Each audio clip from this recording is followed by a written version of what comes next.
دوسری نصیحت اور تیسری نصیحت یہ سکپ کر دی تھی حضرت لقمان نے شاید عاجزی کی بنا پر، وہ اللہ تعالیٰ نے اس کو پرفیکٹ کیا ہے۔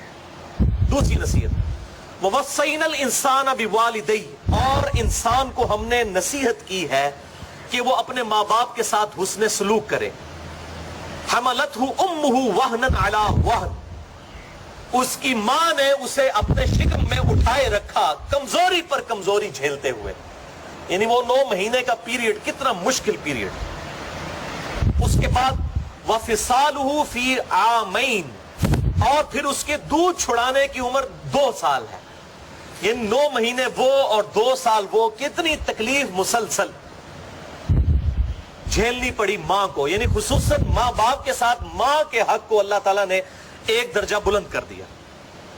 انشکر لی والی والدیک، اور ہم نے حکم دیا ہے کہ شکر گزاری کی روش اختیار کرو میرے حق میں بھی، یعنی اللہ کے حق میں وہ پہلا شکر وہ ہے، اور اپنے ماں باپ کے حق میں بھی۔ الی المصیر، اور تمہیں لوٹ کر پھر ہماری ہی طرف آنا ہے، یعنی اس میں دھمکی ہے کہ اگر میرا شکر نہ کیا، اپنے ماں باپ کے ساتھ اس نے سلوک نہ کیا، تو میں پوچھوں گا، قیامت والے دن اکاؤنٹیبلٹی ہوگی۔ اسی لیے آپ دیکھ لیں جو ریلیجس لوگ ہیں الحمدللہ وہ اپنے ماں باپ کی قدر کرتے ہیں۔ آج یورپ اور امریکہ کے اندر اولڈ ایج ہاؤسز بنے ہوئے ہیں، جبکہ ہمارے یہاں پر جو ماں باپ بوڑھے ہوتے ہیں ان کی ورث میں اضافہ ہوتا چلا جاتا ہے، لوگ رسپیکٹ دیتے ہیں، اور یہ دین کی برکت سے ہے الحمدللہ۔ تو ماں باپ کے حق کے فوراً،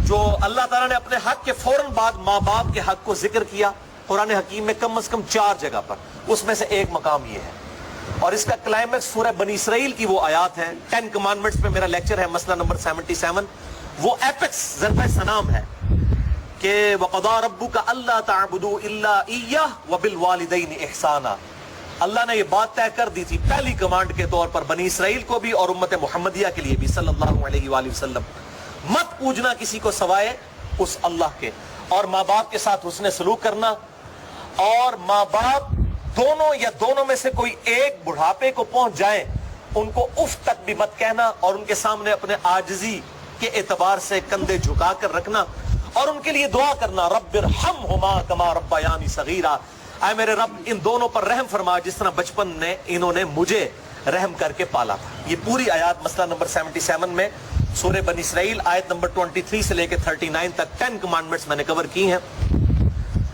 یہاں پر میں وہ حدیث بیان کروں جو بخاری اور مسلم دونوں میں ہے، مشکات میں اس کا نمبر ہے 4911۔ آپ صلی اللہ علیہ وآلہ وسلم سے ایک صحابی نے پوچھا یا رسول اللہ صلی اللہ علیہ وآلہ وسلم مجھ پہ سب سے بڑھ کر حق کس کا ہے؟ تو فرمایا تیری ماں کا۔ پوچھا اس کے بعد؟ فرمایا تیری ماں کا۔ پوچھا اس کے بعد؟ فرمایا تیری ماں کا۔ پوچھا اس کے بعد؟ فرمایا تیرے باپ کا۔ یعنی 3 دفعہ ماں کا حق، اور پھر چوتھی دفعہ فرمایا تیرے باپ کا، یعنی ماں کا حق اتنا مقدم ہے الحمدللہ۔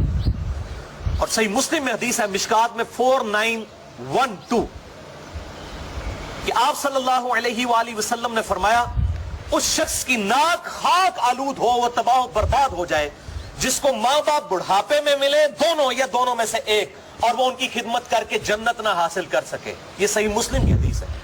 ایک وہ بڑی مشہور حدیث ہے جو المستدرک للحاکم میں ہے کہ آپ صلی اللہ علیہ وآلہ وسلم 3 سیڑھیاں چڑھے، ہر سیڑھی پر فرمایا آمین، اور پھر صحابہ نے جب پوچھا تو فرمایا جبرائیل علیہ السلام آئے تھے، انہوں نے کہا کہ برباد ہو جائے وہ شخص جس کے سامنے آپ کا ذکر ہو اور وہ آپ پر درود نہ پڑے، اللہم صلی علی محمد وعلی آل محمد وبارک وسلم۔ تو میں نے کہا آمین۔ پھر انہوں نے کہا کہ برباد ہو جائے وہ شخص جو رمضان کا مہینہ پائے اور اپنی مغفرت نہ کروا سکے، تو میں نے کہا آمین۔ اور پھر انہوں نے کہا برباد ہو جائے وہ شخص جس کو ماں باپ بڑھاپے میں دونوں یا دونوں میں سے ایک ملے اور وہ ان کی خدمت کر کے جنت نہ کما سکے، تو میں نے کہا آمین۔ تو یہ آخری حصہ صحیح مسلم میں بھی ہے مشکات میں 4912 کہ وہ برباد ہو جائے جس کو ماں باپ دونوں یا دونوں میں سے ایک بڑھاپے میں ملے اور ان کی خدمت کر کے جنت نہ کما سکے۔ اور مسند احمد سنن نسائی میں بھی ایک حدیث ہے مشکات میں 4939، ایک شخص نے جہاد کی اجازت کے لیے مشورہ کیا اللہ کے محبوب صلی اللہ علیہ وآلہ وسلم سے، تو آپ صلی اللہ علیہ وآلہ وسلم نے فرمایا تیری ماں زندہ ہے؟ انہوں نے عرض کیا یا رسول اللہ زندہ ہے۔ فرمایا اپنی ماں کی خدمت کر، تیری جنت اس کے قدموں کے پاس ہے۔ ویسے یہ جو عموماً ایک جعلی روایت بھی مشہور ہے کہ جنت ماں کے قدموں کے نیچے ہے، اس کی وجہ سے جنت کی تذلیل لوگ کرنا شروع کر دیتے ہیں. یہ بالکل جعلی روایت ہے، جھوٹی روایت ہے. اصل روایت ہے سنن نسائی میں، مسند احمد میں، مشکات میں 4939 کہ جنت تیرے ماں کے قدموں کے پاس ہے، یعنی ان کی خدمت کر. یہ محاورتاً بات ہے، یہ نہیں ہے کہ ماں کے قدموں کے نیچے جنت چلی گئی ہے، پہلے آپ تو جنت پہنچے. وہ تو اللہ کو پتا ہے، جنت تو ایک اللہ تعالیٰ کی رحمت کا مقام ہے، اس کی تذلیل نہیں کی جا سکتی. مراد یہ محاورتاً بات ہے کہ ماں کی خدمت کر کے جنت ملے گی، نہ کہ یہ ہے کہ وہ جنت وہ ماں کے قدموں کے نیچے آ گئی ہے فزیکلی، اس کا مرتبہ کو اس کے نیچے آ گیا، یہ اس سے مراد نہیں ہے. اور اسی طریقے سے ایک جعلی روایت ہے کہ ماں باپ کو دیکھنا ایک مقبول حج کے برابر ثواب ہے. بالکل جعلی جھوٹی روایت ہے، موضوع روایت ہے سنن البیہقی کے اندر. اس قسم کی کافی جعلی روایتیں مشہور کی ہیں، جو جمعہ والے دن ماں کی قبر پہ چلا جائے اس کی مغفرت ہو جائے گی، باپ کی قبر پہ چلا جائے. بھئی اتنے اچھے فضائل موجود ہیں، ضروری ہے جعلی روایتوں کے ذریعے لوگوں کو مائل کیا جائے. اور اس کا پھر ناجائز فائدہ بھی اٹھایا جا رہا ہے. جو جلاد قسم کی مائیں ہیں نا، اور عموماً جو بیٹے ہیں نا، اور ان کے اوپر ان کے ماں باپ کی کمزوریاں شادی کے بعد کھلتی ہیں جب ان کی بیویوں کے ساتھ انٹریکشن ہوتا ہے ان کے ماں باپ کا. تو ایک روایت پیش کی جاتی ہے جامعہ ترمذی سنن ابی داؤد سے، مشکات میں 4940 کہ ابن عمر رضی اللہ تعالیٰ عنہ جو ہیں وہ نبی صلی اللہ علیہ وآلہ وسلم کی خدمت میں ان کی شکایت سیدنا عمر نے پیش کی کہ ابن عمر جو ہے وہ اپنی ایک بیوی سے محبت کرتا ہے اور مجھے اس کی بیوی پسند نہیں ہے. پہلے انہوں نے ابن عمر سے کہا کہ اپنی بیوی کو طلاق دے دو، انہوں نے طلاق نہیں دی. پھر حضور کو جا کے شکایت کی صلی اللہ علیہ وآلہ وسلم. تو آپ صلی اللہ علیہ وسلم نے ابن عمر سے فرمایا کہ جب تیرا باپ عمر یہ کہہ رہا ہے کہ اپنی بیوی کو طلاق دے دو تو اس کو طلاق دے دو. اور اسی طریقے سے صحیح بخاری میں ایک حدیث ہے، حضرت اسماعیل علیہ السلام اور ابراہیم علیہ السلام کا واقعہ بڑا مشہور ہے کہ وہ ملنے کے لیے آئے تو حضرت اسماعیل کی غیر موجودگی میں تو انہوں نے پھر ایک میسج چھوڑا کہ جی اپنے گھر کی چوکٹ بدل لو، مراد یہ کہ اپنی بیوی کو طلاق دے دو. اس قسم کے واقعات سے وہ کہتے ہیں کہ اگر ماں باپ کے ہیں تو بیوی کو بھی طلاق دے دیں. نعوذ باللہ من ذالک، انا للہ و انا الیہ راجعون. یہ آپ ریلیجن کافروں کو پیش کریں گے، آپ کے منہ پہ مار دیں گے ریلیجن. بھائی آپ کے ماں باپ کیا سیدنا عمر ہیں؟ اور وہ شکایت کیا نبی علیہ السلام کے سامنے لے کے جا رہے ہیں؟ نبی علیہ السلام کو تو وحی کی تائید حاصل تھی، ابراہیم علیہ السلام کو وحی کی تائید حاصل تھی کہ واقعی جینوئن ایشو تھا جس کے اوپر طلاق کا کہا گیا. آج کل اگر ماں باپ کسی کو کہتے ہیں کہ اپنی بیوی تیری منو چنگی نہیں لگتی طلاق دے دے، طلاق نہیں دی جائے گی جب تک جینوئن ریزن نہیں ہوگی. ذہن میں رکھیں، یہ خام خواہ ان روایتوں سے جعلی مطلب نکال کے اور لوگوں کو غلط طرف مائل کرتے ہیں. اور یہ حدیث نہیں بتاتے جو سنن ابی داؤد میں ہے، مشکات میں 3280 کہ آپ صلی اللہ علیہ وآلہ وسلم نے فرمایا اللہ تعالیٰ کو حلال چیزوں میں سب سے ناپسند طلاق ہے. اگرچہ حلال ہے، حرام نہیں ہے، یعنی بعض اوقات مجبوراً دینی پڑ جاتی ہے، واقعی نہیں نبھتی، اس لیے اس کا دروازہ کھلا رکھا ہے. کرسچینٹی میں تو طلاق دینا ہی حرام ہے، اسلام میں اجازت ہے طلاق کی لیکن ایز اے لاسٹ ریزارٹ. لیکن کہا گیا وہ بھی ناپسندیدہ ہے.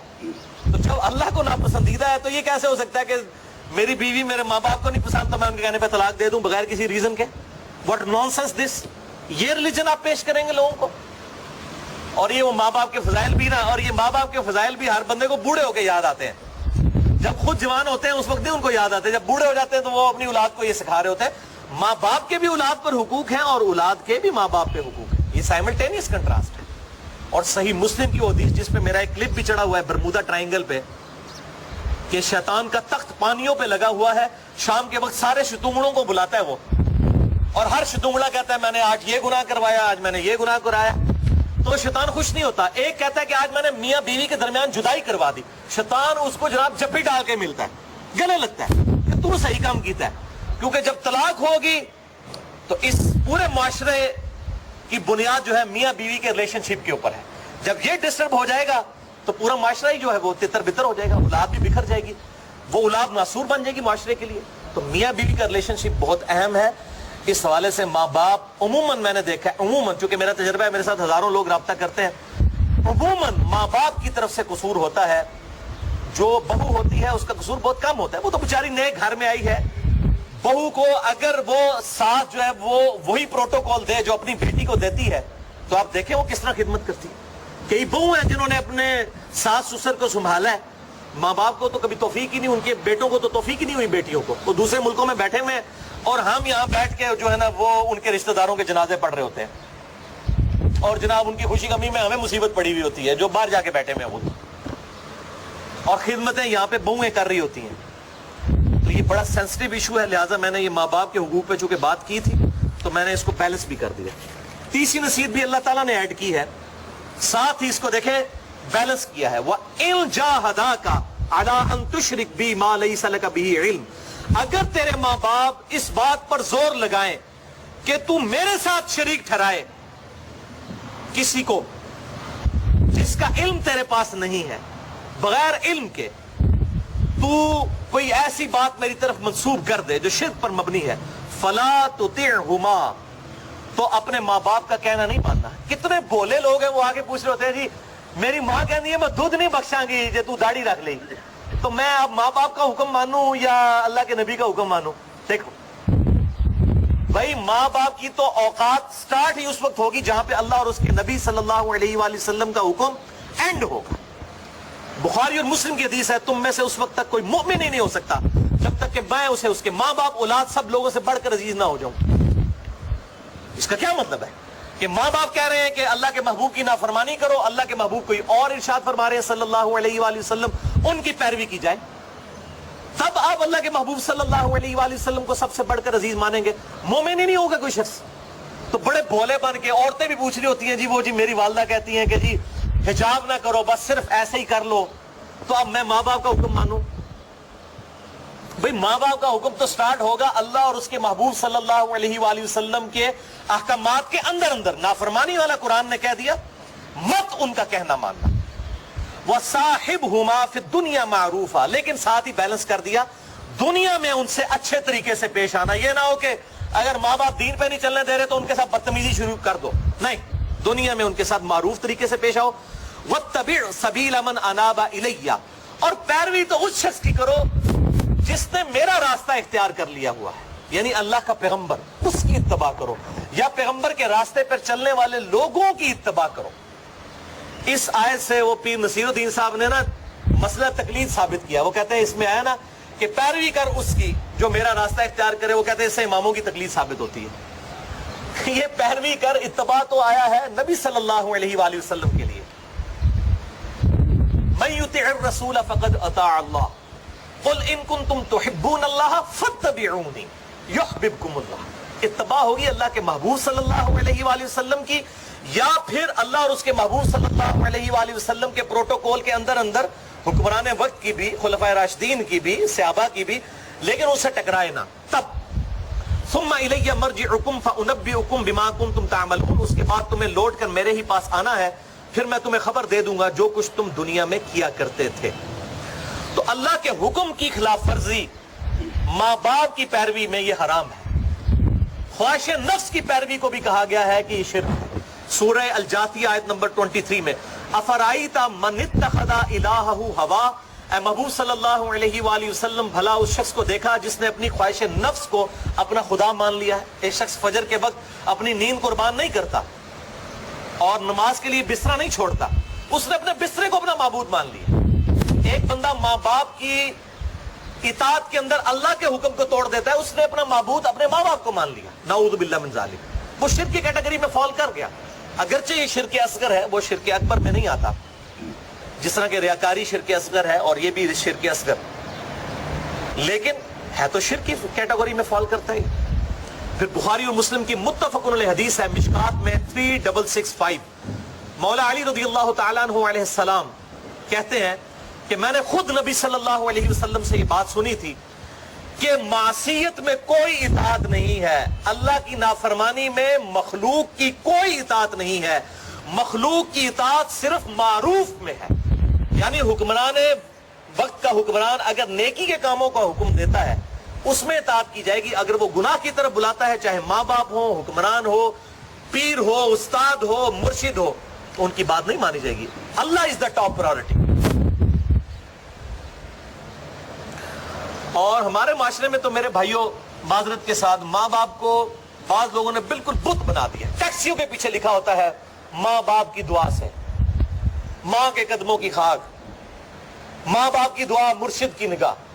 ھذا من فضل ربی بڑے تھوڑے لوگوں نے لکھا ہوتا ہے، حالانکہ پہلے یہ لکھا ہوا ہونا چاہیے، اس کے نیچے آپ ضرور لکھیں یہ ہندوانہ معاشرے کے ذریعے جس طریقے سے ایک ماں باپ کو اس لیول پہ اٹھا دیا کہ گاڈ کے مقابلے پہ کھڑا کر دیا. رسپیکٹ ضرور دے, لیکن اب کتنے لوگ ہیں وہ مطلب کوئی ینگ بندہ جو ہے وہ داڑھی رکھ لیتا ہے, پریکٹسنگ مسلمان بن جاتا ہے, وہ پانچے اوپر کر لیتا ہے, تو وہ آ کے اس کو اس کے ماں باپ کے دوست احباب بھی سمجھا رہے ہوتے ہیں کہ جناب تو اپنے ماں باپ کی خدمت کر, ان کاموں میں لگ گیا ہے, ابھی تیری عمر ہے, تو نے جوانی میں روگ لگا لیا. اس قسم کی باتیں کرتے ہیں. بھائی ماں باپ کی عزت جو کرنی ہے وہ اللہ کی وجہ سے کرنی ہے, ورنہ ماں باپ تو اس قابل ہے کہ ان کو اولڈ ایج رکھ دیا جائے جس طرح گوروں نے رکھا ہوا ہے.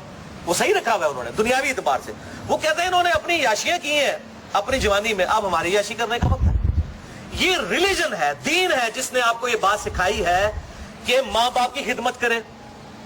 اسی ریلیجن کو تختہ مشق بنا کے آپ ماں باپ کی اتباع کرنا شروع کر دیں اللہ اور اس کے محبوب صلی اللہ علیہ وآلہ وسلم کے مقابلے پر, تو لعنت کھڑنے نکالا نا.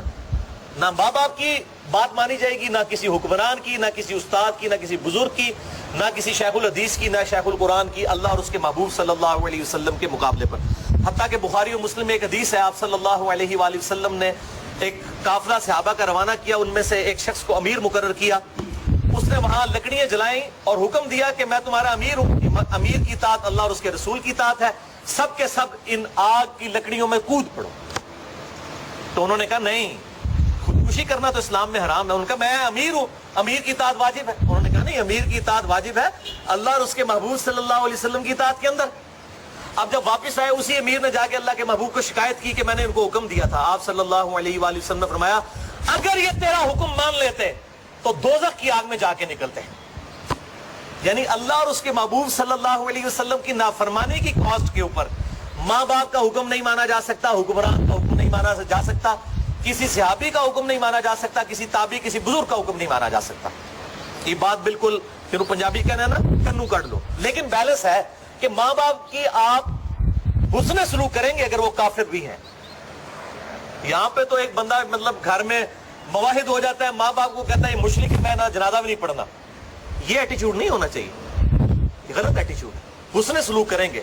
وہ کلیئر کٹ آ گیا کہ وَصَاحِبْهُمَا فِي الدُّنْيَا مَعْرُوفًا, دنیا میں معروف طریقے سے ان کے ساتھ بیہیو کرو.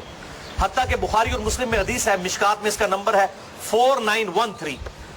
اسما بنت ابی بکر کہتی ہیں کہ میں نے نبی صلی اللہ علیہ وسلم سے عرض کیا ہے اللہ کے نبی میری ماں مشرکہ ہے اور وہ مجھ سے صلہ رحمی چاہتی ہیں, مجھے ملنے کے لیے آئی ہیں, کیا میں ان کے ساتھ حسن سلوک کروں؟ آپ صلی اللہ علیہ وسلم نے فرمایا ہاں, اگرچہ وہ مشرکہ ہے لیکن تیری ماں ہے, اس کے ساتھ حسن سلوک کر. دنیا میں حسن سلوک کرنا ہے.